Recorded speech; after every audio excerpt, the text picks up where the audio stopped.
और जिनका असर हो, जो बिल्कुल सुरक्षित हो और गुणवत्तापूर्वक हो, ऐसी स्वास्थ्य सेवाओं की आवश्यकता। अगर ये 6 चीजें अगर प्राप्त हो हर एक को यूनिवर्सली, सबको यूनिवर्सली ये सबको उपलब्ध हो, तो मेरे को लगता है कि हमारी जो आज लाइफ एक्सपेक्टेंसी है, क्या हिंदी में मतलब जो आज हम जीने की जो, हाँ वो आज जो अभी तक केवल 62-63 साल है, जीने की संभावना वो पता नहीं 80 तक पहुंच सकती है, 80-85 तक भी पहुंच सकती है। क्या जीना इतना अच्छा ज्यादा क्या जी?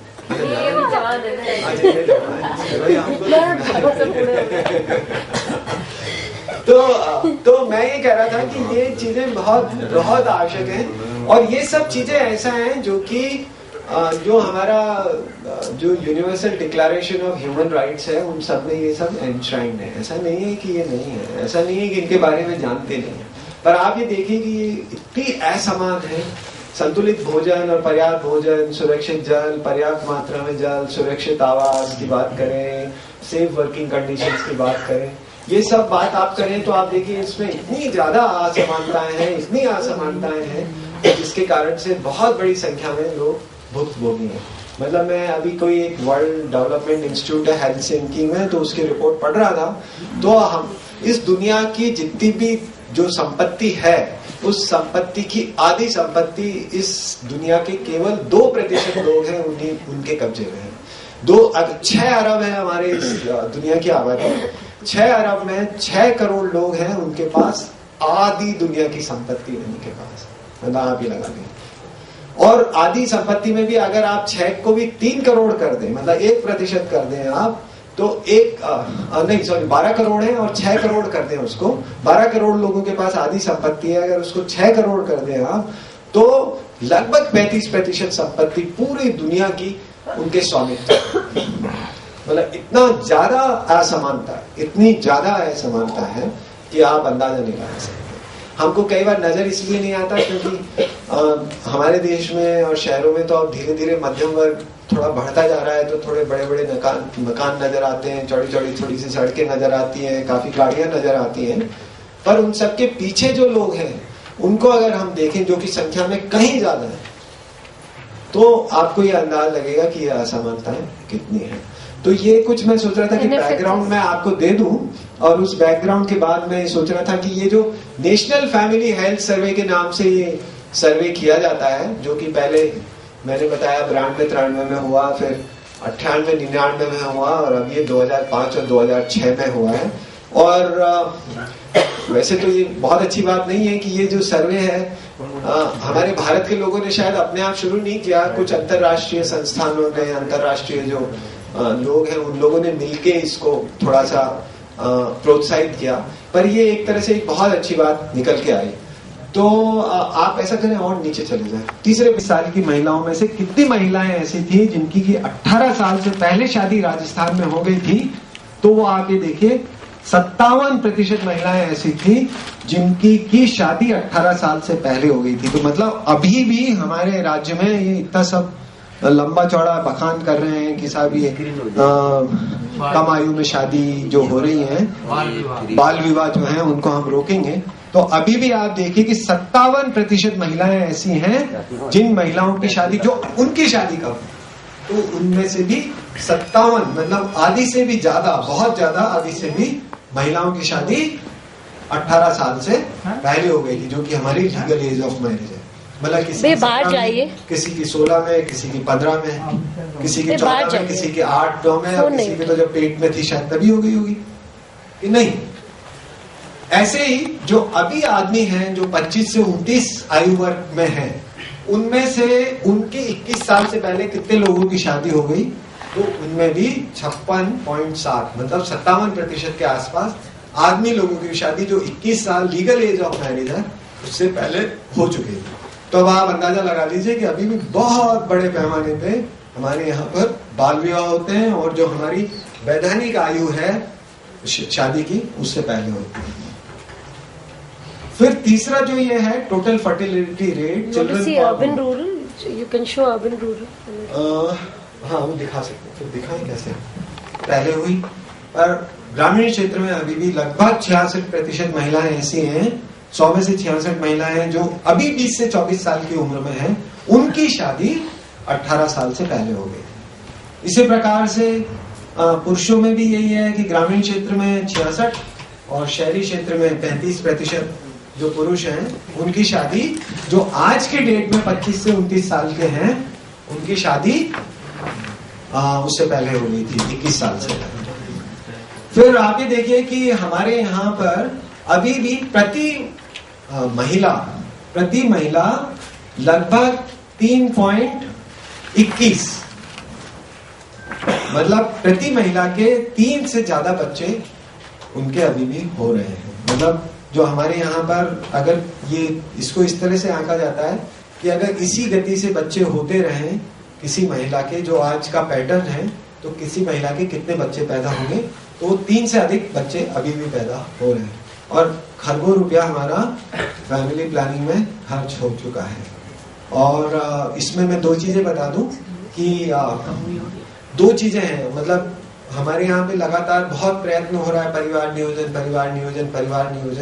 और वो परिवार नियोजन के माध्यम से 2 चीजें करना चाहते हैं। पहले तो वो क्या करना चाहते हैं, रिप्लेसमेंट फर्टिलिटी। रिप्लेसमेंट फर्टिलिटी का मतलब होता है कि 2 बच्चों के मतलब एक परिवार पति पत्नी का हो, उनके 2 ही बच्चे हों और 2 ही बच्चे हों, उनके भी 2 ही बच्चे हों, ऐसा करना चाहते हैं। पर इससे वो जनसंख्या स्थायित्व नहीं होता है, क्योंकि क्या होता है कि जैसे मैं हूं, मेरे 2 बच्चे हुए हैं तो मैं भी जिंदा हूं और मेरे बच्चे भी जिंदा हैं, और उनके 2 बच्चे भी जिंदा फिर उनके 2 बच्चे हुए तो ग्रैंडफादर भी जिंदा है, पेरेंट्स भी जिंदा है, चारे 80 साल तक तो पर फिर भी क्या होगा कि 2 के रिप्लेस करेगा।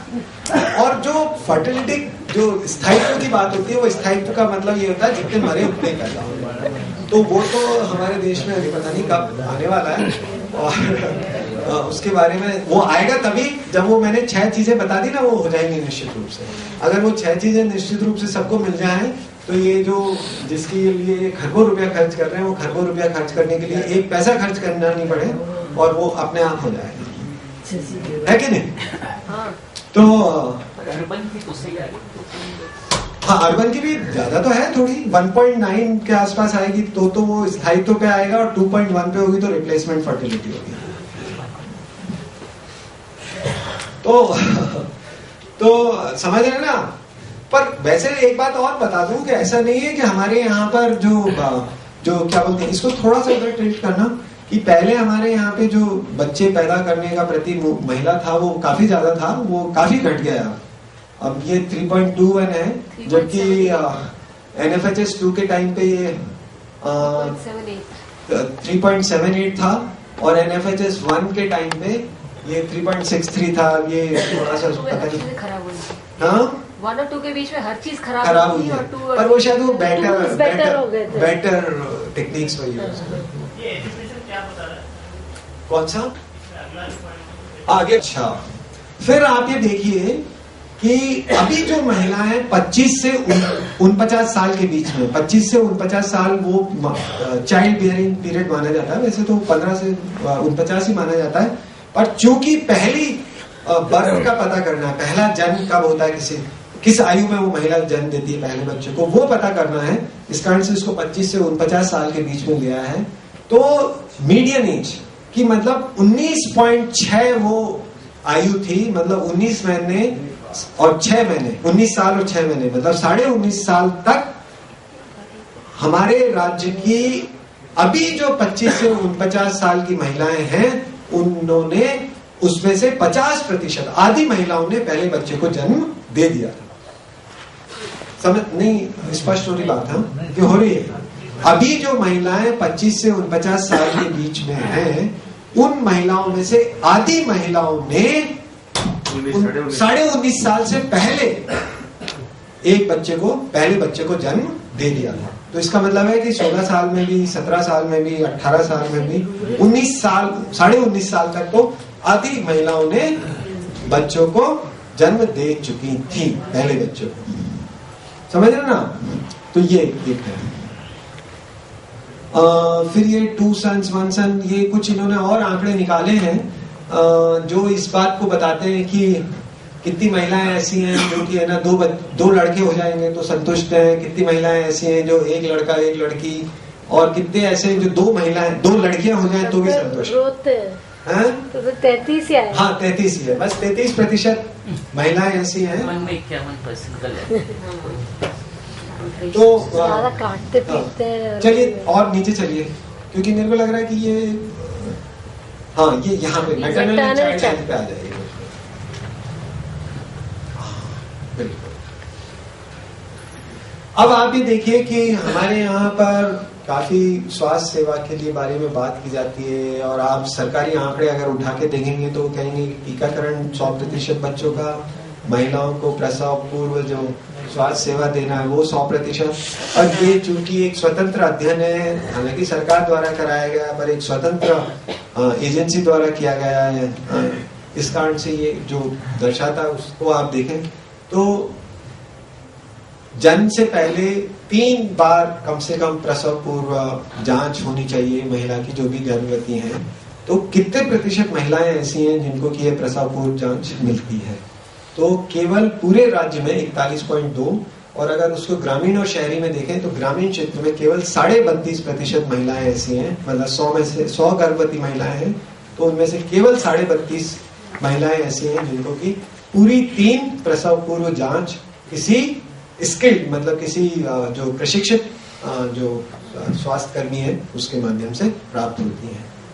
फिर आप ये देखिए कि mothers who consumed IFA for 90 days, मतलब हमारे यहाँ पे आप नीचे आंकड़ा देखेंगे तो लगभग 80 से 85% जो महिलाएं हैं, प्रतिशत कम है, वो उनको रक्तअल्पता है, मतलब एनीमिया है, खून की कमी है, खून की में जो आयरन की मात्रा है वो काफी कम है उसके अंदर। तो ऐसा माना जाता है कि हमारे यहाँ पर इस राज्य में हर एक महिला जो भी गर्भवती होती है उनको आयरन की गोलियां दी जिससे कि उनके खून में जो आयरन है वो बढ़े। तो उसको अगर आप देखें तो हमारे यहाँ पर ऐसी, और वो 90 दिन तक कम से कम उनको खाना होगा, तो केवल 12.8% महिलाएं, मतलब 13% महिलाएं ऐसी हैं जो महिलाएं पूरा का पूरा 90 दिन तक आयरन की गोलियां उनको उपलब्ध होती हैं।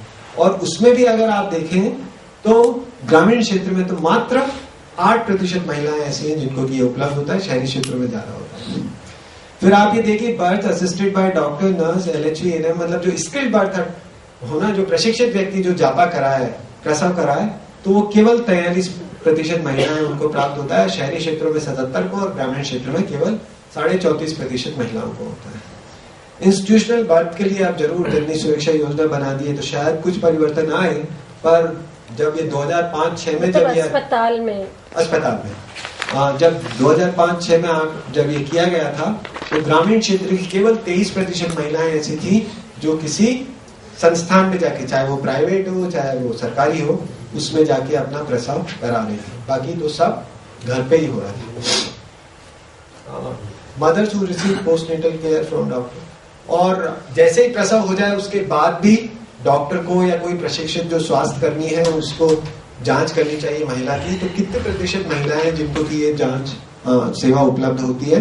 तो केवल 30% महिलाएं जिनको उपलब्ध होती है, ग्रामीण क्षेत्र में मात्र 21% है उनको उपलब्ध होती है। फिर बच्चों के टीकाकरण की हम बात कर लेते हैं यहाँ पर। तो आज जो बच्चे 12 से 23 साल के हैं, मतलब जब सर्वे हुआ, जो 12 से 23 महीने के जो बच्चे हैं, मतलब जो 2 साल के बीच के बच्चे हैं, 1 साल से 2 साल के बच्चे, क्योंकि वो रीसेंट बच्चे हैं, एकदम रीसेंट बच्चे हैं, उनमें से कितने बच्चे ऐसे हैं जिनको कि सारा इम्यूनाइजेशन मिला? सारा इम्यूनाइजेशन मतलब BCG, मीजल्स, पोलियो की 3 डोज और DPT की 3 डोज कितने बच्चों को मिली?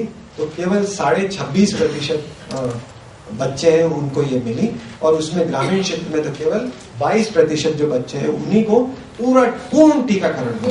NFHS 2 से थोड़ा कम, और NFHS 2 से देखें तो थोड़ा सा मार्जिनल, क्योंकि NFHS 2 में ये 17 था और अब ये बढ़ के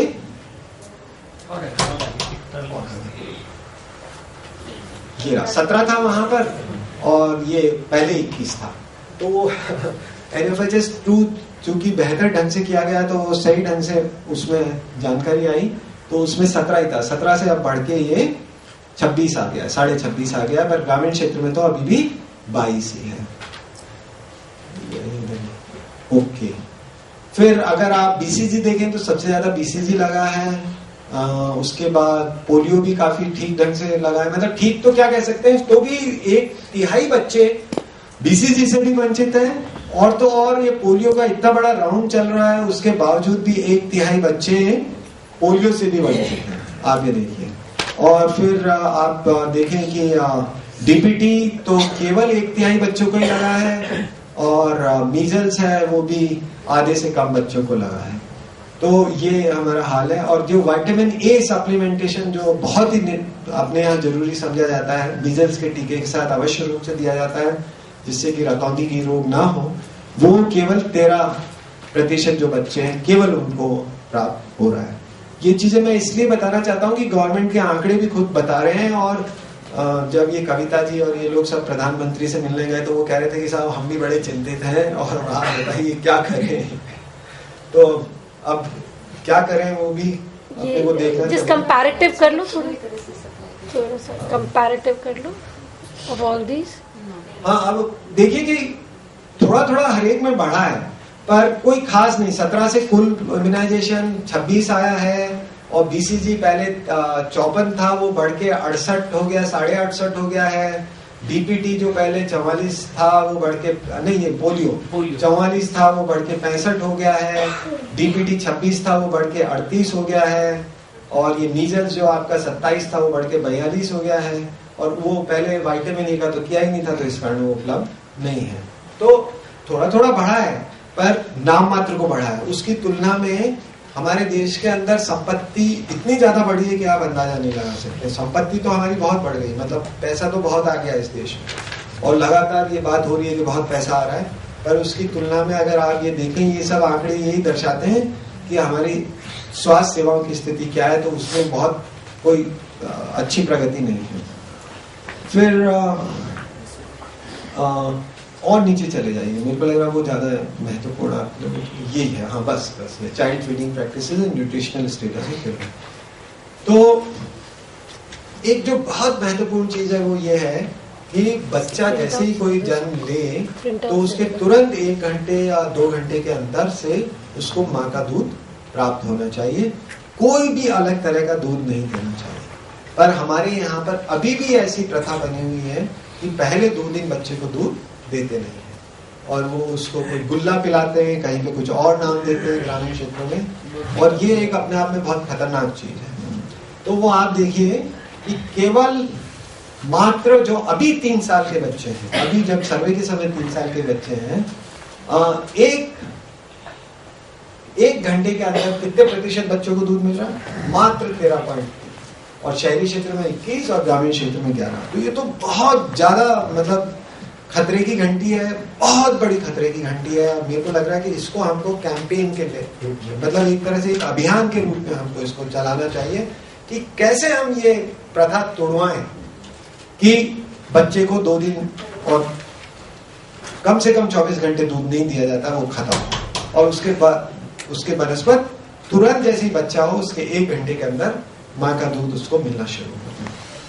तो आप देखिए कि अभी ये बहुत कम है राजस्थान में, और शहरी क्षेत्र में भी कम है और ग्रामीण क्षेत्र में। अब जैसे ये वंदना जी कह रही थी कि सब गाय का दूध पानी में मिला के, कि वो पाउडर का दूध मिला के और पता नहीं क्या क्या उनको देने लग जाते हैं, और कई जगह तो गुड़ का पानी और कहीं बकरी का दूध और इस तरह की जो चीजें दे रहे हैं, ये बहुत खतरनाक है। और ये सारी इम्यूनिटी सिस्टम शरीर के अंदर, बच्चे के अंदर जो प्रतिरोधक क्षमता है उसको बहुत प्रभावित करता है, क्योंकि माँ का जो पहले 2 दिन का दूध होता है वो उसमें प्रतिरोधात्मक क्षमता बढ़ाने की जो आवश्यक तत्व है वो बहुत अधिक मात्रा में होते हैं। दूसरा, 0 से 5 महीने तक जो बच्चा है उसको कुछ भी और नहीं चाहिए माँ के दूध के अलावा, केवल मात्र माँ का दूध। ना पानी चाहिए, ना कोई और पोषक तत्व चाहिए, कुछ नहीं चाहिए, केवल बस माँ का दूध। अगर और कोई चीज दे रहे हैं तो वो उसके शरीर को खराब करने में ज्यादा सहायक हो सकती है, बनस्पति उसको बेहतर बना रहे हैं। तो वो आप देखें तो आप ही देखिए कि केवल 33% बच्चे ऐसे हैं जो कि 5 महीने तक केवल मात्र माँ का दूध पीते हैं। तो बाकी बच्चे माँ का दूध भी पी रहे हैं, वो घुट्टी भी पिला रहे हैं, और कुछ कर रहे हैं कि रो रहा है तो चलो घुट्टी पिला देते हैं, वो कुछ घिस घिस के वो जो करते हैं, हाँ अफीम भी दे देते हैं। तो ये सब जो चीजें हैं ये बहुत खतरनाक हैं, और इसको भी एक अभियान के तौर पे करना होगा।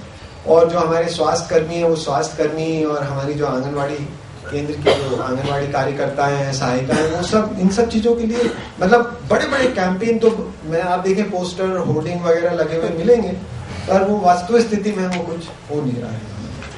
फिर आप ये देखिए कि 6 से 9 महीने का जो बच्चा है, मतलब जैसे ही 6 महीने का बच्चा हो और उसको कुछ अतिरिक्त आहार मिलना ही मिलना है, सेमी सॉलिड, मतलब एकदम ठोस नहीं, पानी और थोड़ा ठोस दोनों मिला के। तो वो कितने प्रतिशत बच्चे हैं जो कि जिनको कि ये मिलता है? तो केवल अभी भी 38.7, मतलब आप मान लीजिए कोई 39% बच्चे ऐसे हैं जिनको कि अतिरिक्त पोषाहार मिलता है। और जैसा मैंने कहा कि 6 महीने से लेके 35 महीने तक का जो बच्चा है, उस टाइम पे उसको कितना पोषाहार प्राप्त हो रहा है, ये बहुत बहुत बहुत महत्वपूर्ण चीज है, जिसको कि हमको आंगनवाड़ी कार्यक्रम के तहत, ICDS कार्यक्रम के तहत हमको उसका पर्यवेक्षण करना चाहिए, बहुत इफेक्टिवली मॉनिटर करना चाहिए।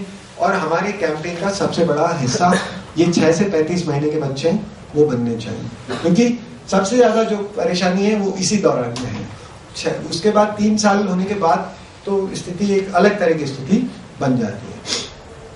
Children under 3 years who are stunted. Stunted का मतलब नाटा, ठीक ना, कि कितने बच्चे ऐसे हैं जो कि 3 साल से पहले, क्योंकि उसी टाइम पे एक तरह से तय होने लग जाता है कि ये बड़ा होगा कि ठीक ना होगा।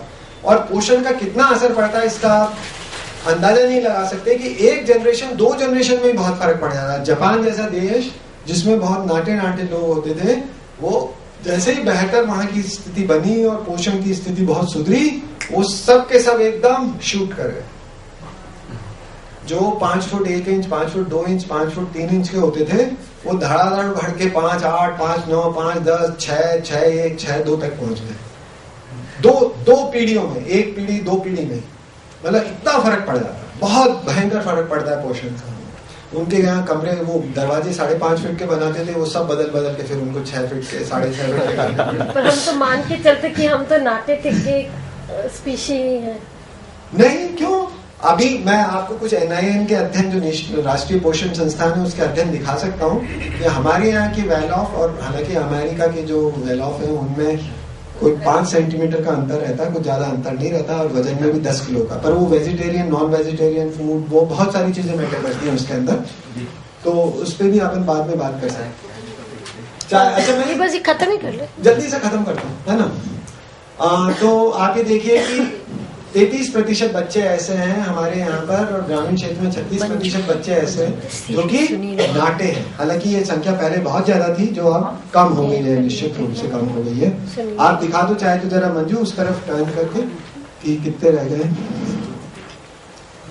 33 थे, नहीं वो डेटा ही नहीं है शायद, अच्छा 52, हाँ 52 थे पहले, 52 से घट के अब ये 33 रह गए। तो एक तरह से वैसे तो हमारे यहाँ पर पोषण की स्थिति बेहतर हुई है, पर 33% भी अपने आप में बहुत बड़ी संख्या है, ठीक है। फिर दूसरा है कि वेस्टेड का मतलब है कि आपकी लंबाई तो बढ़ गई, पर आप एकदम पिचके हुए, मतलब आपका जो मसल मास होना चाहिए, आपका फैट होना चाहिए, आपका जो वजन होना चाहिए बेसिकली वो नहीं हो। तो वो आप ये देखिए कि अभी भी हमारे यहाँ पे 3 साल से छोटे जो बच्चे हैं वो 20% के लगभग वेस्टेड है। ये बढ़ा है और ये बढ़ा होगा, है ना। पहले से ज्यादा हुआ है। नहीं, पहले 11, हाँ पहले 11 था, वो बढ़ के 19 हो गया। तो नहीं, पर ये बहुत इंटरेस्टिंग है। वैसे जो इंटरेस्टिंग ये है कि चूंकि हमारी स्टंटिंग कम हो गई, हमारे नाटापन कम हो गया, पर चूंकि हमको पूरा पोषण नहीं मिला, पूरा भोजन नहीं मिला, इस कारण से हमारा जो वो है मसल मास या फैट जो है हमारा, वो बहुत बढ़ा नहीं। तो अच्छा, और जो सबसे जो महत्वपूर्ण खतरनाक बात है वो ये है कि 44% बच्चे अभी भी हमारे 3 साल से छोटे, अपनी आयु के हिसाब से उनका वजन कम है। नहीं, पर इसमें आप नाटेपन में भी ये कहते हो कि पोषण का बहुत महत्वपूर्ण हाथ है। बिल्कुल। और दूसरी तरफ आप ये कह रहे हो कि भाई पोषण वो तो बढ़ गया, उनका लंबाई तो कम हुई है, मतलब वहाँ से 33 पॉइंट हो गया है, और बढ़ तो गए पर पोषण नहीं मिला, इसलिए उनका ये कम पोषण नहीं मिला। मतलब क्रॉनिक जो हंगर है, मतलब लगातार भूखे रहने का जो मामला है, वो तो हुआ है कम, पर आप वेस्टेड कब होते हैं? जब आपका एक्यूट, मतलब एक्यूट और क्रॉनिक का जो मामला है ना, मतलब आपको आज की डेट में अगर भोजन नहीं मिलेगा, 5 दिन भोजन नहीं मिलेगा, तो आपका पेट चिपक जाएगा कि नहीं चिपक जाएगा? वेस्टेड हो जाएंगे आप। तो आपको जो रेगुलर जो मिल रहा है वो तो आपको उस टाइम पे मिला, पर जो आपको पॉइंट पे जब मिलना चाहिए कि आज हमको भोजन मिला कि नहीं मिला, कल भोजन मिला, आप अगर इसके साथ जोड़ेंगे अंडरवेट, तो अंडरवेट भी 44% है, जो कि बहुत बड़ी संख्या है। 44 हमारे यहाँ पर मतलब आधे के लगभग अगर बच्चे अपना जो उनका जो वजन होना चाहिए, वांछित वजन होना चाहिए, उससे इनका वजन कम है। और अगर ये तीनों चीजें हो जाएं, जैसे कि हम कहें कि उनका वो नाटे भी हो, वेस्टेड भी हो और वजन भी कम हो, तो वो उसको एक टर्म बोलते हैं एंथ्रोपोमेट्रिक फेल्योर, मतलब कि वो एंथ्रोपोमेट्री जो ज्यामिति क्या बोलते हैं हिंदी में एंथ्रोपोमेट्री को, जो भी बोलते हैं, तो वो बिल्कुल एक तरह से फेल हो गया मामला। तो इसमें फेल होने वाला मामला तो अलग अलग इसको नहीं दिखाया है कि फेल होने वाला, पर ये अलग अलग दृष्टिकोण से कितने बच्चे हैं। तो 44% बच्चे ऐसे हैं जो कि हमारे यहाँ पर कुपोषित हैं। क्या है? उनको पर्याप्त भोजन नहीं मिल रहा। 44% बच्चे 3 साल से छोटे ऐसे हैं जिनको पर्याप्त भोजन नहीं मिल रहा। तो ये एक अपने आप में बहुत बहुत बहुत महत्वपूर्ण बात है। फिर इस बार क्या किया, जब ये 2005 और 6 के अंदर जब ये अध्ययन किया गया, तो इसमें ये भी देखा गया कि केवल हम बच्चों का ही क्यों नापतोल करके देखें कि उनकी पोषण की स्थिति क्या है, बल्कि वयस्क लोगों की, बड़े लोगों की भी हम पता करेंगे क्या स्थिति है। तो उनका भी हमने इस बार देखा। तो 33.6% महिलाएं, उनका जो बॉडी मास इंडेक्स है, बॉडी मास इंडेक्स एक तरह से ये देखते हैं कि आपका हाइट एंड वेट रेशियो, हाँ, आपका हाइट एंड वेट, जो वेट एंड हाइट रेशियो जो है वो क्या है, मतलब वो आपके कितना मसल, आपके कितना फैट है in comparison to your height, वो कितना है, तो वो पता करता है। जैसे कि ये मॉडल्स वगैरह जो मॉडलिंग करती हैं, जैसे वंदना जी हैं तो अब इन सब का देखिए आप, BMI काफी लो होगा, मतलब लंबाई तो अच्छी है पर वजन नहीं है। तो ये हमारे यहाँ पे आप देखिए कि अभी भी करीबन 33% महिलाएं ऐसी हैं जो कि जिनकी जितनी लंबाई है उतना वजन नहीं है। इसी प्रकार से आप ये देखिए कि पुरुष, तो पुरुष और भी ज्यादा है। हम ये सोचते थे कि वयस्क पुरुषों में कोई कुपोषण होगा ही नहीं, कोई परिस्थितियां होंगी नहीं, पर आप ये देखिए कि पुरुष है उनमें भी ये पहली बार, क्योंकि पिछली बार जब ये हुआ था 1999 में, तब ये काफी हल्ला मचा था। और हम लोगों ने जब ये कुछ यहाँ पे शहरियाओं में यहाँ देखा, तो हमने देखा कि पुरुषों में भी कुपोषण है, ऐसा नहीं है कि केवल बच्चों में कुपोषण है। तो उस टाइम पे भी ये काफी हल्ला मचा। तो इस बार उन्होंने ये NFHS 3 जब किया, तो NFHS 3 के अंदर इसको भी डाला कि वयस्क पुरुष और वयस्क महिलाओं में कितना कुपोषण है। तो आप ये देख सकते हैं ये है। फिर इस बार ये भी देखा कि हमारे यहाँ पे एक तरफ ये असमानता का एक बहुत बड़ा सूचक है कि हमारे यहाँ पर एक तरफ तो यह है कि भयंकर कुपोषण है, और दूसरी तरफ ऐसा है कि काफी लोगों के पास इतना पैसा आ गया है कि अब वो खूब खा रहे हैं, पी रहे हैं डट के, और मोटे ताजे हो रहे हैं। तो कितने लोग हमारे मोटे ताजे, हाँ, ओवर फीडिंग हो रहा है। तो आप ये देखिए कि जो महिलाएं हैं वो 10.2 और जो पुरुष हैं वो 8.4। महिलाओं में तो खैर और एक, हाँ, मारवाड़ी जैन अग्रवाल, हाँ बिल्कुल बिल्कुल। तो मतलब हमारे यहाँ पे ज्यादा जो आवश्यकता से ज्यादा जो लोगों की स्थिति बन रही है, बहुत ज्यादा, मतलब वो मोटे ताजे होते जा रहे हैं, वो भी बढ़ते जा रहे हैं। और दूसरी तरफ हमारे यहाँ कुपोषण भी अभी भी बहुत है, तो वो तो उधर से उधर जा रहे हैं ना। हाँ, अब जो सबसे महत्वपूर्ण जिसके बाद मैंने आपको कहा था कि 6 महीने से लेके 35 महीने तक के बच्चे कितने एनीमिक हैं, और वो आप देखिए कि लगभग 80% बच्चे हमारे यहाँ पे 6 महीने से 35 महीने के बीच में वो एनीमिक है, खून की कमी, खून की कमी है।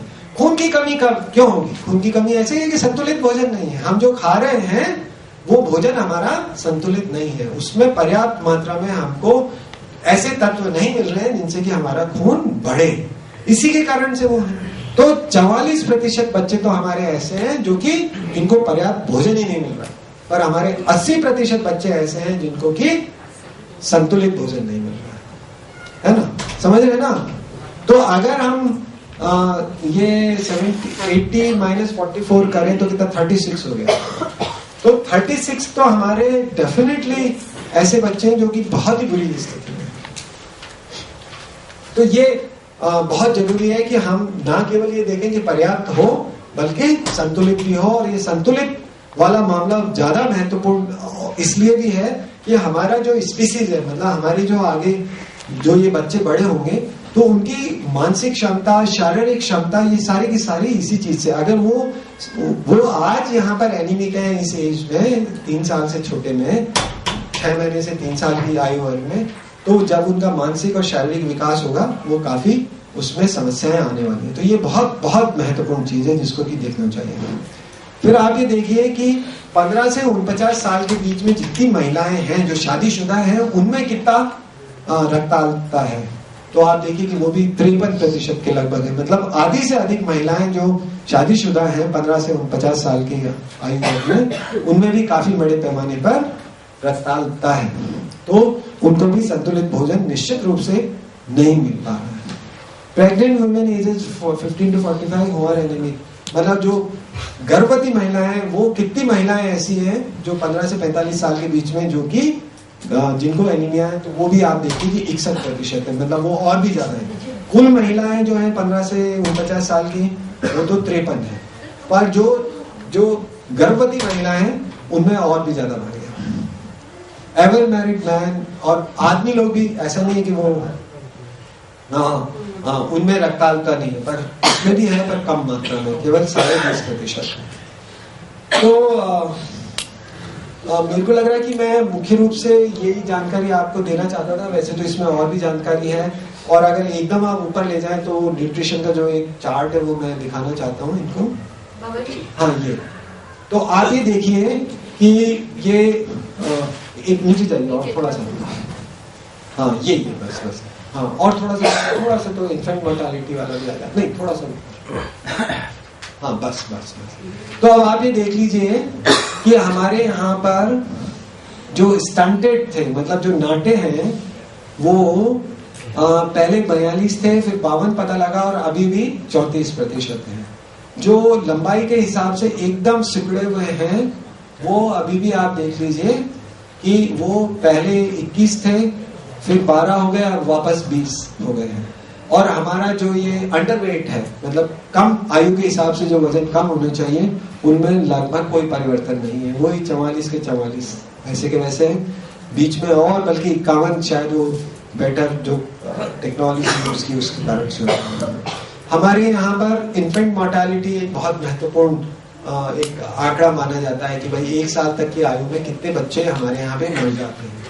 तो आप ये देखिए कि पूरे 90 के दशक में, 90 के दशक में हमारे यहाँ पर 79 इन्फेंट मोर्टालिटी, शहरी क्षेत्र और ग्रामीण क्षेत्र दोनों मिला के वो बनी रही। अब जाके वो जरूर घट के 68 आई है, पर 68 भी अभी बहुत ज्यादा है।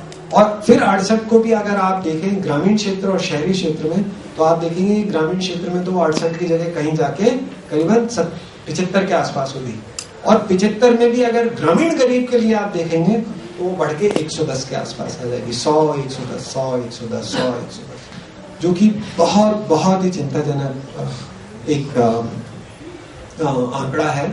और उसके लिए आप ये देखेंगे, उसके बनस्पत आप केरल को देख लें या तमिलनाडु को देख लें या श्रीलंका को देख लें, जिनकी स्थिति हमसे कोई ज्यादा बेहतर नहीं है, पर वहां पे आप देखेंगे तो इसकी तुलना में बहुत ही कम, 16, 12, 9, 8 केवल इसी तरह से है। क्या कारण है कि केरल में ये चीजें ज्यादा बेहतर है? उसका एक सबसे बड़ा कारण ये है कि वहां पे जो धन संपदा है वो इतनी ज्यादा ऐसे नहीं है कि एकदम बहुत लोग, तो थोड़े से लोग तो बहुत अमीर हैं और बाकी लोग बहुत गरीब हैं। वहां पे काफी बड़े स्तर पे समता है, समानता है, और वही समता और समानता का कारण है कि वहां पे बहुत अच्छी राजनीतिक चेतना है। राजनीतिक चेतना के कारण ही वहां पर आप देखिए कि लैंगिक समताएं हैं। वहां पर आप देखेंगे जाएं केरल में तो शहरी क्षेत्र और ग्रामीण क्षेत्र में आपको बहुत अंतर नहीं मिलेगा। ये सारी जो असमानताएं कारण है इन सब का, वो असमानताओं को उन्होंने वहां पर डील किया है। चूंकि उन्होंने वो असमानताओं को डील किया है, इसी के कारण से वहां के बच्चों की स्थिति, ओवरऑल स्वास्थ्य की स्थिति सब बहुत ज्यादा है। तो मेरे को लगता है कि मैं अभी आप यहीं चाहे फिर उसके बाद अब जो क्रिटिक में यू चर्चा कर सकता हूँ। थैंक यू जी। 3 ब्लॉकों का सर्वे किया। पहला था फागी ब्लॉक जयपुर का, और किशनगंज और शाहाबाद ब्लॉक 12 जिले के। और अब मेन खोजों पर हमने पहले शुरुआत की आंगनवाड़ी वर्कर, जो आंगनवाड़ी कार्यकर्ता है, जो उसकी आधार स्तंभ है इस पूरे आंगनवाड़ी की, हमने शुरुआत की उसके एजुकेशनल लेवल के साथ। तो हमने देखा फागी में 60% जो कार्यकर्ता थी वो सिर्फ 6ठी से 8वीं तक पढ़ी हुई थी। 8वीं से ऊपर कोई भी कार्यकर्ता पढ़ी नहीं थी, और 40% जो थी वो सिर्फ 5वीं पास थी। किशनगंज ब्लॉक में 50% कार्यकर्ता 6ठी से 8वीं तक पढ़ी हुई थी, 33% 5वीं पास थी, इलिटरेट कोई नहीं था। और शाहाबाद ब्लॉक में भी देखिए 8वीं से ऊपर कोई भी कार्यकर्ता पढ़ी हुई नहीं है, और 50% यहाँ पर भी 6ठी से 8वीं के बीच में पढ़ी हुई कार्यकर्ता है।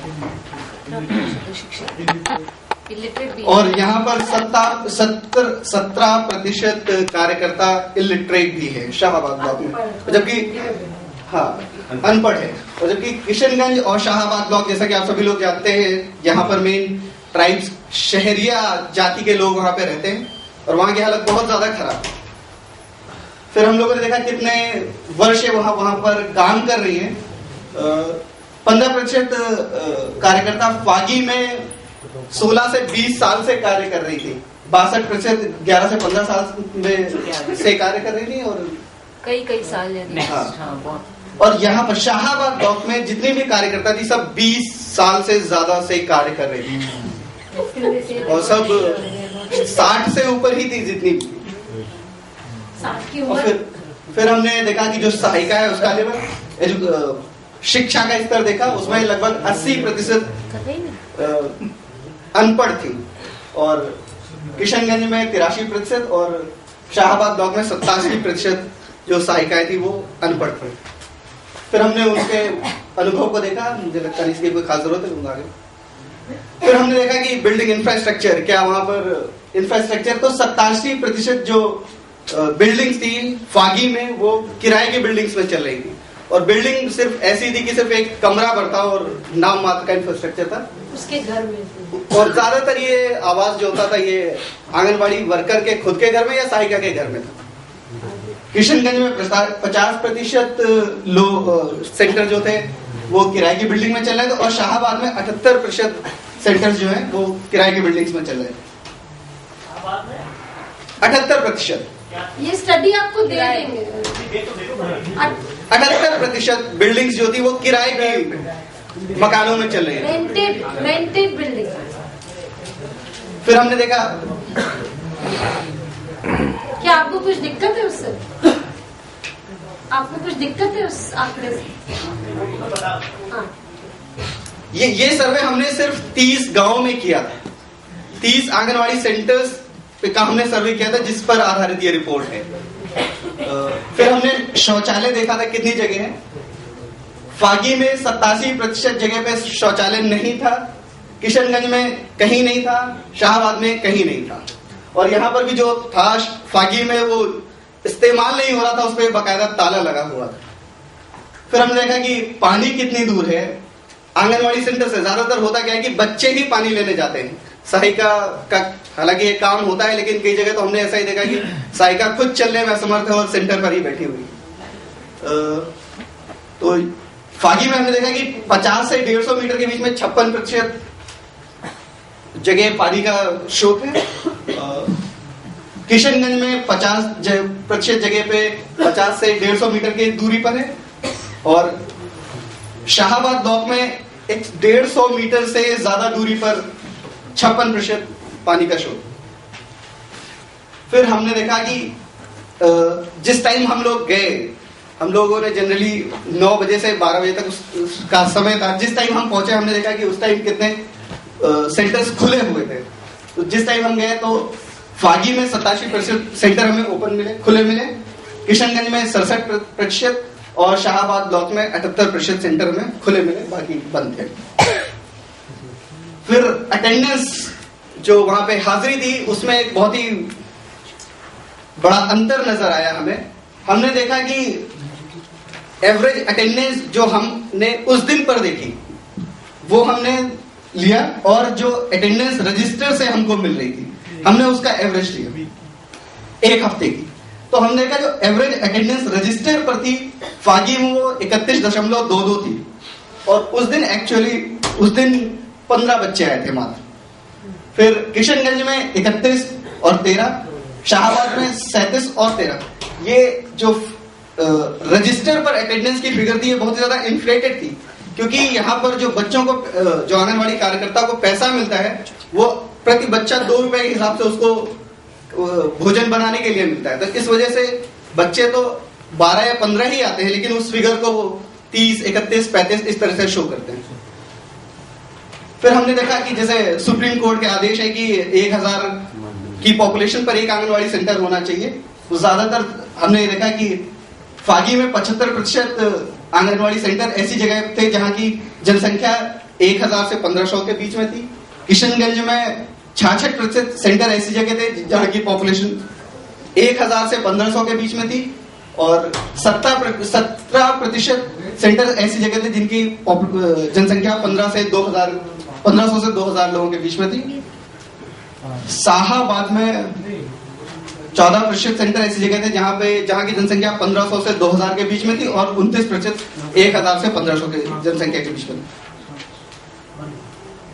हाँ, और जबकि किशनगंज और शाहाबाद ब्लॉक जो है पूरे ट्राइबल एरियाज है, और ट्राइबल एरियाज में हर 750 या 700 की जनसंख्या पर एक आंगनवाड़ी सेंटर होना चाहिए। और मिनी आंगनवाड़ी का भी है वहाँ पे प्रयोजन है जहाँ 350 और अब से 300। फिर हमने देखा कि आंगनवाड़ी कार्यकर्ता क्या उसी गांव की है, क्योंकि अगर वो उसी गांव की होती है तो उसको आने जाने में और अपना कार्य करने में काफी आसानी होती है। फागी में 100% आंगनवाड़ी कार्यकर्ता वही गांव की थी, उसी गांव की थी। किशनगंज में 83% आंगनवाड़ी कार्यकर्ता उसी गांव की थी, और शाहाबाद में 75% आंगनवाड़ी कार्यकर्ता उसी गांव की थी।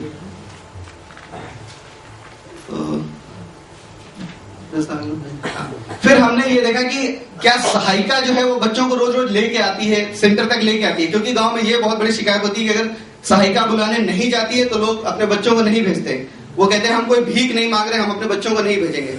जब तक आंगनवाड़ी सहायिका बुलाने नहीं जाती तब तक लोग आते नहीं। तो हमने देखा कि कितने हफ्ते में कितने दिन सहायिका जो है बच्चों को बुलाने जाती है। तो हमने देखा फागी में 56% लोगों ने कहा कि आंगनवाड़ी सहायिका सिर्फ 1 से 2 दिन ही एक हफ्ते में आती है, और किशनगंज में 83% लोगों ने कहा कि 1 से 2 दिन आती है, और शाहाबाद में 56% ने कहा कि 1 से 2 दिन आती है, 33% ने कहा कि वो आती ही नहीं है। फिर हमने देखा कि जो टेक होम राशन है जो कि 0 से 3 वर्ष के बच्चों को दिया जाता है, और प्रेग्नेंट और लैक्टेटिंग औरतों को दिया जाता है। हमने देखा गर्भवती और धात्री औरतों के लिए आपको पता है घर आजकल व्यवस्था कर ली कि घर ले जाएं, हफ्ते में एक बार मुरमुरा। तो हमने देखा कि ज्यादातर लोग नहीं ले जा रहे, तो हमने पूछा क्यों नहीं ले जा रहे। तो फागी में 51% लोगों ने कहा कि आंगनवाड़ी सहायिका जो है वो बुलाने नहीं आती, इस वजह से हम लेने नहीं जाते। किशनगंज में 47% लोगों ने कहा कि आंगनवाड़ी सहायिका बुलाने नहीं आती, इस वजह से नहीं हम जाते हैं। 23% लोगों ने कहा कि हम काम पे चले जाते हैं। 27% ने कहा कि वो हमको देने से मना कर देती, इस वजह से हम नहीं जाते हैं। 3% ने कहा कि हमको जरूरत ही नहीं है, हम खुद में इतने संपन्न है, हमको टेक होम राशन की कोई जरूरत नहीं है। शाहबाद ब्लॉक में 47% ने कहा कि आंगनवाड़ी सहायिका बुलाने नहीं आती, इस वजह से हम नहीं जाते हैं। और 18% ने कहा कि हम काम पे चले जाते हैं। 25% ने कहा कि वो हमें देने से मना कर देती, इस वजह से हम नहीं जाते। फिर हमने देखा कि बच्चे आंगनवाड़ी सेंटर पर क्यों नहीं जा रहे हैं। वो बच्चों का टेक होम राशन का भी है इसमें। हाँ, तो बच्चों का टेक होम राशन जो है वो उनकी माता ही लेने जाती है। नहीं, पर एक तो गर्भवती धात्री का एक टेक होम राशन, हाँ। दूसरा 6 से 35 महीने के बच्चों का अलग टेक होम राशन। हाँ। तो उसका भी डेटा है ना। वो कलेक्टिव डेटा है, Anyway, in the giving it's combined. वो दोनों से है। हमने it's on the same date, एक ही दिन पे गर्भवती धात्री माताओं को मिलता है और बच्चों को भी उसी दिन, जो माई तो आएगी छोटे बच्चों को लेने, और गर्भवती माँ और धात्री भी उसी दिन आएगी, तो वो उसी दिन का डेटा होता है। इसको सेपरेट कर पाना मुश्किल था, क्योंकि जैसे 0 से 6 साल तक की जो महिला है उसके बच्चे के लिए भी मिलता है, माँ के लिए भी मिलता है। Even up to 3 years extended breastfeeding को मानते हैं, उसको धात्री में ही डाल देते हैं। So we can stagger it later. 3 वर्ष तक महिला को थोड़ी मिलता है, नहीं बच्चों को मिलता है। महिला को तो सिर्फ 6 महीने तक मिलता है, महिला को सिर्फ 6 महीने तक मिलता है। राइट, हाँ। तो धात्री तो 6 महीने तक ही मानी गई। हाँ। उसके बाद का तो सारे का सारा टेक होम राशन सब में आगे जल्दी से अपने मुद्दों पे आऊंगा। हाँ, पर ये क्योंकि मेरे को ये 6 से 35 वाला सबसे महत्वपूर्ण लग रहा है, इसके ऊपर बहुत और डिटेल में काम होने की हाँ, जरूरत तो वो बताएंगे तो करेंगे, ये तो स्टूडेंट्स से अपने इनिशिएटिव पे। Very good. फिर हमने देखा कि बच्चे आंगनवाड़ी सेंटर पर क्यों नहीं जा रहे। फागी में 22% बच्चों 22% लोगों ने कहा कि आंगनवाड़ी कार्यकर्ता और सहायिका उनके बच्चों को डांटती है, इस वजह से बच्चे नहीं जाते हैं। 37% ने कहा कि वो बुलाने आंगनवाड़ी सहायिका नहीं आती, इस वजह से बच्चे नहीं जाते हैं। 22% लोगों ने ये कहा कि आंगनवाड़ी कार्यकर्ता ऊंची जात की है या नीची जात की है, इस वजह से नहीं जाते हैं। किशनगंज में जो है 32% लोगों ने कहा कि आंगनवाड़ी का जो सेंटर है वो उनके घर से काफी दूर है, इस वजह से नहीं जाते। 47% ने कहा कि आंगनवाड़ी सहायिका बुलाने नहीं आती, इस वजह से हम नहीं जाते। 5% लोगों ने कहा कि जात की वजह से हम नहीं जाते। शाहाबाद में 53% लोगों ने कहा कि हमें बुलाने नहीं आती सहायिका, इस वजह से नहीं जाते। और 8% ने कहा कि जाति की वजह से नहीं जाते हैं। 11% ने कहा कि हमारे बच्चों को डांटती है, इस वजह से नहीं जाते। 25% ने कहा कि आंगनवाड़ी सेंटर हमारे घर से काफी दूर है, इस वजह से हम नहीं जाते। 1 मिनट, 22% जो फागी का आ रहा है, फागी तो जयपुर के बिल्कुल बाहर है और दलित पॉपुलेशन ज्यादा है फागी में, वो MLA कॉन्स्टिट्यूएंसी भी है, वहां 22% छुआछूत के कारण शायद बच्चों को नहीं भेजा जा रहा। मतलब ये छुआछूत किस रूप में, मतलब वो अगर लोअर कास्ट के ढाणी में मतलब अच्छा, अगर उस तरह तो अपर कास्ट वाले तो नहीं भेजेंगे, जनरल कास्ट वाले नहीं। मैं आपको एक छोटा सा उदाहरण दूंगा। जैसे एक जाट ढाड़ी थी और उसमें एक हरिजन महिला थी जो सेंटर चला रही थी। उस सेंटर पे 23 बच्चे थे जो जाटों के रजिस्टर्ड थे और बाकी 17 बच्चे हरिजनों की कम्युनिटी से थे। तो वो 17 बच्चे जो हरिजन कम्युनिटी से थे उसमें बसे 12-13 जा रहे थे, लेकिन जाटों का कोई भी बच्चा वहां पर सेंटर पे नहीं जा रहा था। यानी 23 के 23 बच्चे सिर्फ इस वजह से नहीं जा रहे थे क्योंकि वहां पर रिसेंट केस भी बता दो जो NDTV और फिर उन्होंने ये भी कहा वहाँ पे, उन्होंने कहा जब मुरमुरा मिल रहा था तब तो हम फिर भी जाके ले आए, लेकिन अब ये पका पकाया गरम भोजन कर दिया तो नहीं भेजेंगे। उन्होंने कहा टेक होम राशन तो हम कभी कभी ले भी लेते हैं और उसको अपने जानवरों को खिला देते हैं। हम खुद कभी नहीं खाते, हम उसको अपने जानवरों को खिला देते हैं। जाटों ने कहा, हाँ जाटों ने कहा, लेकिन जो खाना वहां पर वो खुद बनाती है उसको तो हम कभी खाने के बारे में सोच भी नहीं सकते। तो मतलब फागी में बहुत कास्ट है, बहुत ज्यादा, और ये हर जगह हमें लगता है आंगनबाड़ी में ये कारण है। फिर हमने देखा कि जो टीकाकरण है वो क्यों नहीं इफेक्टिवली इम्प्लीमेंट हो रहा है। 38% लोगों ने कहा कि सहयोगिनी और ANM जो है उन्होंने हमें कभी इसके बारे में बताया ही नहीं। 31% ने कहा कि ANM रेगुलर नहीं है इस वजह से, और 31% ने कहा कि ANM जो है उसका व्यवहार हमारे प्रति सही नहीं है, इस वजह से हम टीकाकरण नहीं करवाते। किशनगंज में 60% लोगों ने कहा कि सहयोगिनी और ANM ने हमें कभी बताया ही नहीं इसके बारे में। शाहाबाद में 42% ने कहा कि हमें बताया ही नहीं गया। 35% ने कहा कि ANM लगातार आती नहीं है, और 23% ने कहा कि उसका व्यवहार हमारे प्रति सही नहीं है, इस वजह से हम टीकाकरण नहीं करवाते। फिर हमने देखा संदर्भ सेवाएं जो रेफरल सर्विसेज है आंगनवाड़ी का एक महत्वपूर्ण हिस्सा है, लेकिन वो कहीं भी इफेक्टिवली इंप्लीमेंट नहीं हो रही। तो फागी में 100% लोगों ने कहा कि हमें इस सर्विस के बारे में कुछ पता ही नहीं है कि आंगनवाड़ी केंद्र से हमें कुछ इस तरह की रेफरल सर्विसेज मिलती भी है। किशनगंज में 78% लोगों ने कहा कि हमें इसके बारे में पता नहीं है। शाहबाद में फिर लोगों ने 100% लोगों ने कहा कि हमें इस सर्विस के बारे में पता ही नहीं है। फिर हमने देखा कि क्या किसी भी तरीके की शाला पूर्व शिक्षा जो प्री स्कूल एजुकेशन है वहां पर हो रहा है या नहीं। फागी में किसी भी सेंटर पर किसी भी तरीके की कोई भी प्री स्कूल एजुकेशन एक्टिविटी नहीं। किशनगंज ब्लॉक में 81% सेंटर्स पर कोई भी प्री स्कूल एजुकेशन एक्टिविटी नहीं थी, और शाहाबाद ब्लॉक में 94% सेंटर्स पर कोई भी शाला पूर्व शिक्षा की व्यवस्था नहीं थी। फिर बस यही हमारी इसकी मेन फाइंडिंग्स थी। और इंफ्रास्ट्रक्चर के बारे में मैंने बता दिया आपको। ओपनिंग एंड क्लोजिंग ऑफ ज्यादातर सेंटर जो है वो सिर्फ 10:30 और 11 के आसपास खुलते हैं और 1 घंटे के लिए खुलते हैं। उसमें क्या होता है कि आंगनवाड़ी वर्कर और सहायिका मिलकर खाना बनाते हैं और जितने बच्चे सेंटर पर आ गए उनको खाना खिला दिया जाता है और उसके बाद सेंटर बंद हो जाता है। अटेंडेंस के बारे में मैंने आपको बताया कि अटेंडेंस काफी जो फिगर है वो काफी इन्फ्लेटेड होता है, क्योंकि उनको पैसा जो मिलता है आंगनवाड़ी वर्कर्स को वो अटेंडेंस के हिसाब से मिलता है। ग्रोथ मॉनिटरिंग किसी ज्यादातर सेंटर्स पर नहीं हो रही थी और किसी भी आंगनवाड़ी कार्यकर्ता ने हमें अपने ग्रोथ मॉनिटरिंग चार्ट नहीं दिखाया। माने जो तोलते हैं बच्चे को और हाइट वगैरह लेते हैं वो कहीं पे भी नहीं हो रहा था। और एक आई थिंक उन्होंने कल डेन और just do that last thing और आंगनवाड़ी वर्कर के बर्डन के बारे में। हाँ वो तो हाँ वो तो पीछे था। नो टाइम डिस्ट्रीब्यूशन ठीक है। और फिर एक हमने बात करी आंगनवाड़ी कार्यकर्ता से, कुछ देर बाद बात होगी, फिर भी हमने उनसे पूछा कि आपकी मेन प्रमुख समस्याएं क्या है। उन्होंने कहा कि हमारे ऊपर जिम्मेदारियां बहुत हैं लेकिन हमको पैसा बहुत कम मिलता है, सिर्फ 1000 रुपए महीने के मिलते हैं जिससे कहीं भी कोई गुजारा नहीं हो सकता। और विडंबना ये है कि 1000 रुपए में ही उनको जो बच्चों के खाने का सामान है उसका इंतजाम करना पड़ता है और उसका पेमेंट उनको बाद में होता है 3 महीने 4 महीने बाद होता है। किशनगंज और शाहबाद ब्लॉक में कुछ सेंटर्स पे खाना इस वजह से नहीं बन रहा था क्योंकि उनको 4 महीने 5 महीने से वेतन भी नहीं मिला था और उनके जो पैसे थे भोजन के वो भी उनको नहीं मिले। फिर आंगनवाड़ी वर्कर्स ने कहा कि उनकी ट्रेनिंग जो है वो बहुत ही लिमिटेड है और आपने देखा कि कोई भी आंगनवाड़ी कार्यकर्ता 8वीं से ऊपर पढ़ी हुई नहीं है, तो इस वजह से उनको प्रॉपर ट्रेनिंग की जरूरत है जो कि बिल्कुल नहीं थी।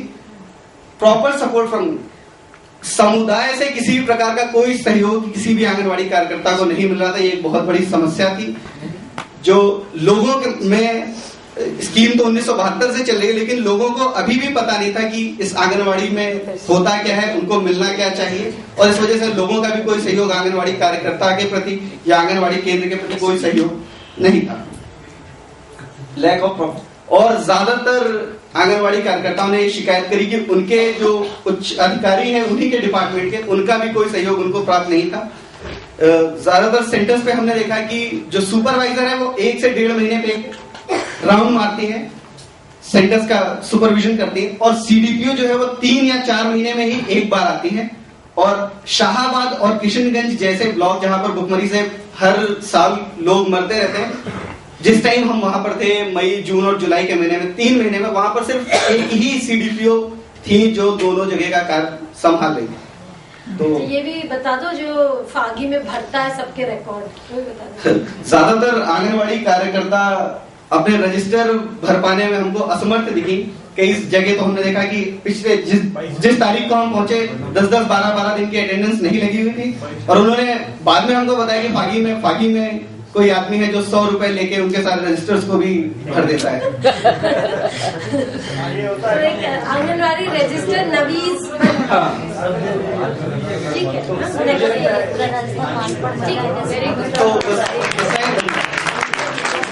तो आशीष, ये 2 स्टूडेंट्स ने इनके पास बड़ी बड़ी नौकरियां 6-6, 8-8 लाख 10-10 लाख सालाना, इन्होंने इन सबको रिजेक्ट किया। अभी इनके कैंपस में इंटरव्यू हो रहे थे और इन्होंने कहा हम अपना 2 साल राइट टू फूड कैंपेन को देना चाहते हैं। समर में हमारे साथ 2 महीने पीयूसीएल में आए थे, तब हमने कहा तुम ये करो जो कोई नहीं करता, तब उन्होंने ये किया।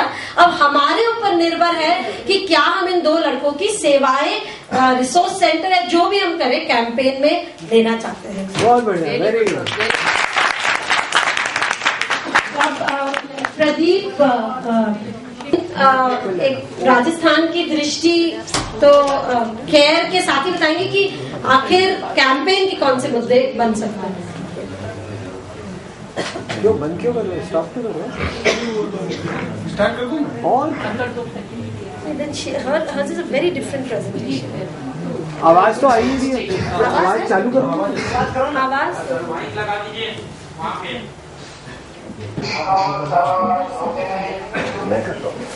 अपना गाँव तहसील सिर्फ वो बड़े वाला एक गोल है ना,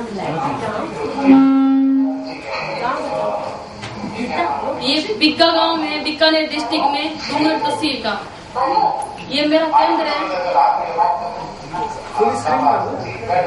ये सहयोगी बता दो। हाँ ये सहयोगिनी है।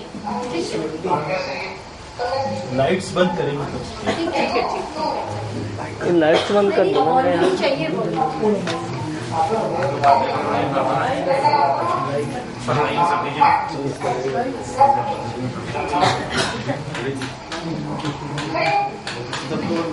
बस बस बस ठीक है ठीक है।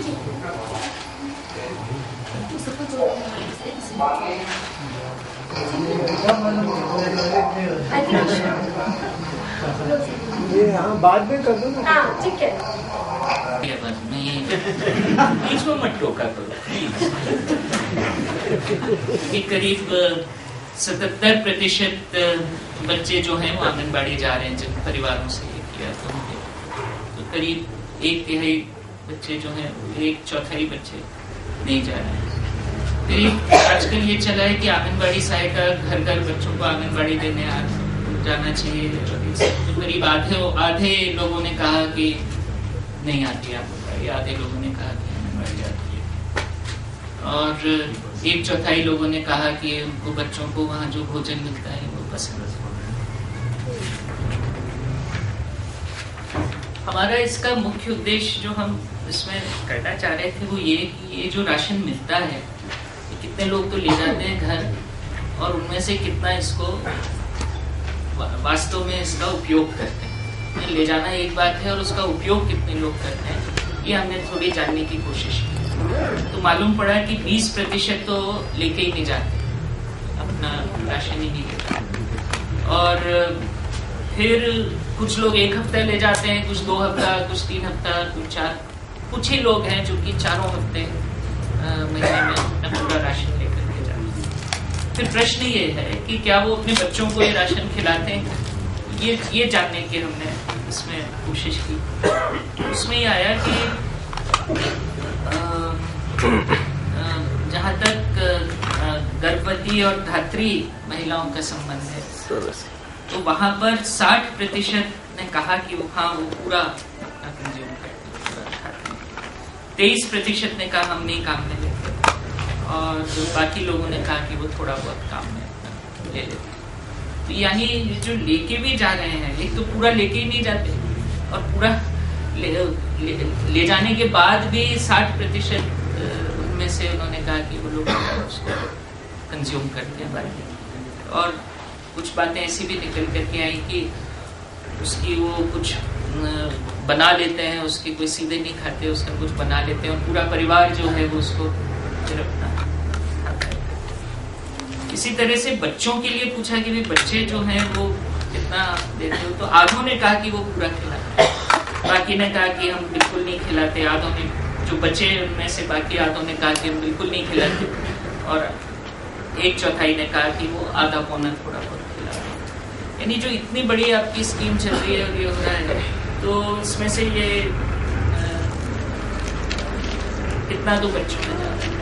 पर मैं तो ये पूछना ये चाह रहा हूँ वंदना जी से, डॉक्टर साहब से, कि भैया ये इतने सालों से आपका ICDS चल रहा है और आप जो आंकड़े दे रहे हो वो कहाँ है? तो कुछ भी नहीं अंतर हुआ, तो ICDS चला ही क्यों रहे हो? हाँ, ये ₹1.40 एक बच्चे के लिए, और आंगनबाड़ियाँ खुल रही है और ₹1.40 एक बच्चे को आप दे रहे हो, तो आप क्या कर रहे हो? ₹2 कर लो, तो उससे क्या मतलब न्यूट्रिशन हो जाएगा, क्या हो जाएगा? मुझे तो कुछ समझ में ही नहीं आ रहा। इतने सालों से आप चला रहे हो आंगनबाड़ी, और फिर ये न्यूट्रिशन का स्टेटस आप देख लो, कोई परिवर्तन ही नहीं है। NFHS 1, 2, 3 में एक आध कोई थोड़ा बहुत, इतनी तो आमदनी घरों की बढ़ गई, इतनी आमदनी तो घरों की बढ़ गई कि वो अपने बच्चों को थोड़ा ज्यादा देते हैं। आपकी आंगनबाड़ी से हो क्या रहा है, इसको हम कैसे निकालें? आप तो ये बता दो, आपकी क्या फायदा क्या? अरे मेरी बात पूरी नहीं हुई है। केयर वाले यही जवाब दे रहे हैं। नहीं 1 मिनट और ना, तो एक तो ये बता दो आप, मतलब इससे हो क्या रहा है, व्हाट इज द इम्पैक्ट? किसी ने कोई इम्पैक्ट स्टडी की हो तो एक तो। दूसरी एक और, मैं आपको डूंगरपुर का बहुत लोगों को मालूम है, तो फिर एक बार बता। डूंगरपुर में हमने 100 बच्चों का, जो कि ये BT कॉटन सीड का प्रोडक्शन वहाँ होता है, तो 100 बच्चों का हमने वो हाइट वेट कर लिया। एज तो हम नहीं ले पाते, पर हाइट वेट हमने लिया, तो हमने पाया, और हीमोग्लोबिन लिया, तो तो 80 से 90% बच्चे जो थे वो हाइट वेट के स्टैंडर्ड्स में बिलो नॉर्मल सारे बच्चे थे, और बेहद एनीमिक बच्चे, यानी 8 होता है ना हीमोग्लोबिन, 8 से भी कम उनका होना चाहिए। 12-13 छोटे बच्चे हैं उनका 12-13-14 तक डॉक्टर लोग बताते हैं, पर बहुत बच्चों का 8 से भी कम दिखा। फिर वो लोग वहां काम करने के लिए गए और वहां पर उनको बहुत काम कराया जाता है, 12 घंटे 14 घंटे सुबह से लेकर और रात तक वो लोग काम करते हैं। ठीक है, तो हमने ये सोचा कि जब ये लौट करके आएंगे तो और मरियल होंगे ये लोग, उनका वेट कम हो जाएगा, उनका हीमोग्लोबिन कम हो जाएगा, ये हो जाएगा। तो 100 बच्चों में से हम 27 को वापस ट्रेस कर पाए। मतलब डूंगरपुर का इलाका आप लोगों को मालूम ही है कैसा छितरा हुआ है, 27 बच्चों को हम वापस ट्रेस कर पाए। तो उनमें हमने ये पाया कि 27 के 27 बच्चों का, हालांकि बहुत छोटा नंबर है, पर 27 से 27 बच्चों का हीमोग्लोबिन बढ़ गया और उनका वेट बढ़ गया, सब बच्चों का। और बहुत मतलब कुछ बच्चे तो बहुत ठीक ठाक अवस्था में पहुंच गए इतना काम करने के बावजूद, और क्योंकि उनको वहां पर अच्छा खाना मिलता है।